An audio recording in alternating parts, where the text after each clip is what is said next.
Bonjour à tous et bienvenue dans ma première vidéo. Moi c'est Adrien et aujourd'hui on va parler de qu'est-ce qu'un product owner. D'où m'est venue l'idée? Tout simplement parce qu'au quotidien on me demande ce que je fais et quand j'explique c'est soit long, soit ça veut rien dire pour les gens parce que c'est trop technique et donc j'ai décidé d'en faire une vidéo tout simplement. Alors qu'est-ce qu'un product owner? Je pense qu'on c'est peut-être mieux de commencer par le début. Ici, product owner c'est principalement dans la technologie. Qu'est-ce que c'est la technologie? Ben voilà, ça peut être les applications, tout ce qui a trait au smartphone, les outils qu'on utilise au quotidien.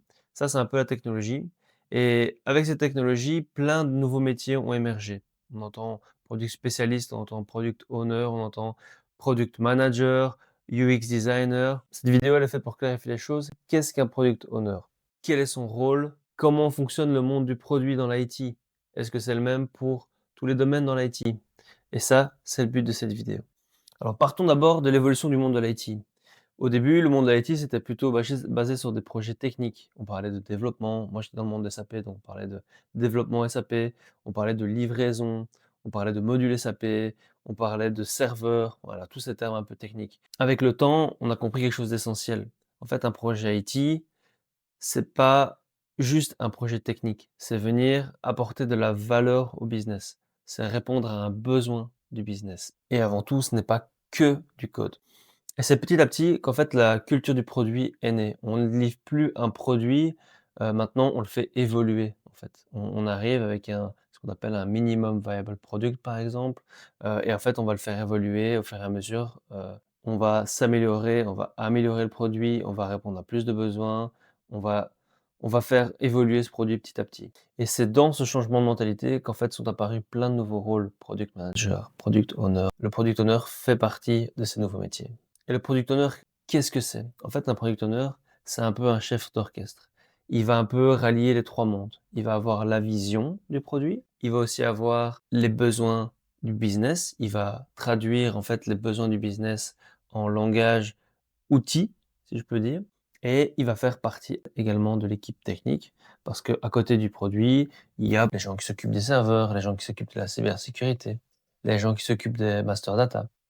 Et donc il va faire partie aussi d'une équipe technique. On résume un peu ça, le product owner, en fait, il fait un peu le lien entre tout le monde. Ça, c'est son rôle premier. Et donc dans son quotidien, le product owner, il va recevoir des tas de demandes, heu et son rôle à lui, ça va être de les prioriser, de faire un déploiement, avec une vision, claire des futures, améliorations qu'on va faire pour ce produit-là, mais aussi des arbitrer. En fait, en fonction, par exemple, du temps qu'on va avoir, on va dire: «OK, on va pouvoir prendre ces changements-là, mais ceux-là, ce sera plutôt pour la prochaine, le prochain déploiement». Parce que ce qu'il faut retenir d'un product owner, c'est qu'il ne livre pas juste des nouvelles fonctionnalités ou juste de nouveaux changements. Son but premier, c'est avant tout de livrer de la valeur.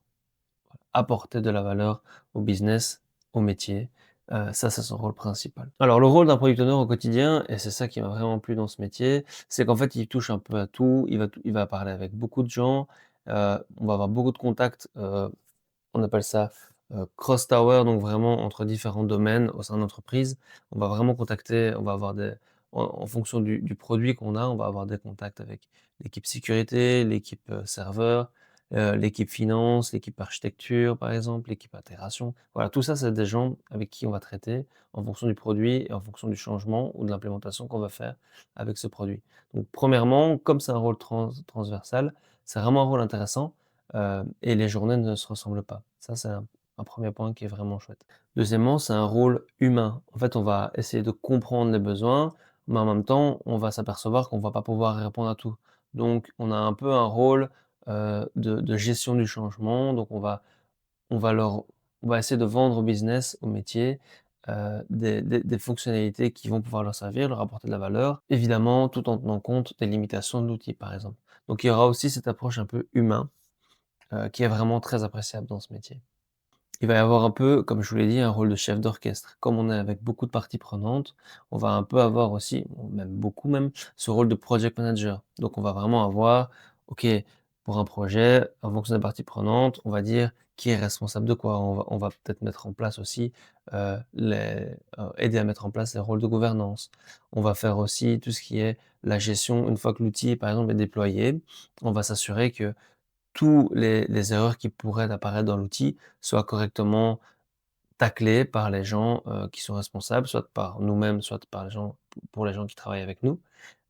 Et donc voilà, ça c'est aussi, une des activités. Donc on voit qu'on est en même temps au côté déploiement, en même temps au côté support et en même temps dans une perpétuelle amélioration de l'outil, évidemment en fonction des disponibilités de chacun et ça c'est évidemment un problème qu'on a dans tous les boulots. Alors quelles sont les qualités d'un bon product owner?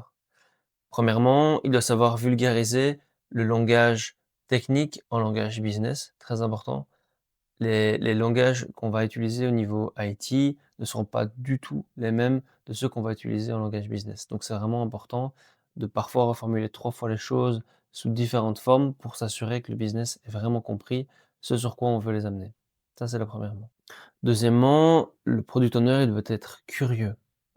C'est clair que l'outil, il va jamais cesser de s'améliorer, donc il faut avoir un aspect un peu de sa personnalité qui est un peu curieux parce qu'on va chercher à chaque fois comment on pourrait améliorer les besoins du métier. Ça, c'est vraiment clé. Une troisième compétence qui est vraiment, moi, je dirais essentielle, c'est être structuré parce qu'en fait, on va pas pouvoir exécuter tout ce qu'on veut. Donc le fait d'être structuré, on va pouvoir amener, un certain framework, une certaine manière de faire pour s'assurer que tout le monde soit content. Que ce soit au niveau de notre propre management, mais aussi au niveau, métier. C'est très important. Une des qualités qu'on sous-estime souvent, c'est le non. En fait, dans notre métier, on va être amené énormément de fois à dire non, simplement parce qu'on doit garder une cohérence, on doit garder une facilité de maintenance de cet outil et donc il va falloir sous certaines formes, savoir dire non au business ou en tout cas trouver des solutions de rechange qui amènent le business et aussi l'IT à trouver un terrain d'entente. Ça, c'est vraiment très important dans notre métier et donc on peut pas dire, comme je vous l'ai dit précédemment, on peut pas dire oui à tout. Il y a aussi des limitations outils, il y a des limitations business, il y a des limitations IT et donc tout est dans la façon de pouvoir négocier avec les parties prenantes. Donc voilà, au niveau de mon expérience professionnelle maintenant, ça fait un peu plus de 8 ans que je travaille dans le milieu de l'IT. J'ai d'abord été consultant, j'ai gravi les échelons petit à petit et ici je suis en interne depuis quasiment 2 ans dans une société en tant que product owner.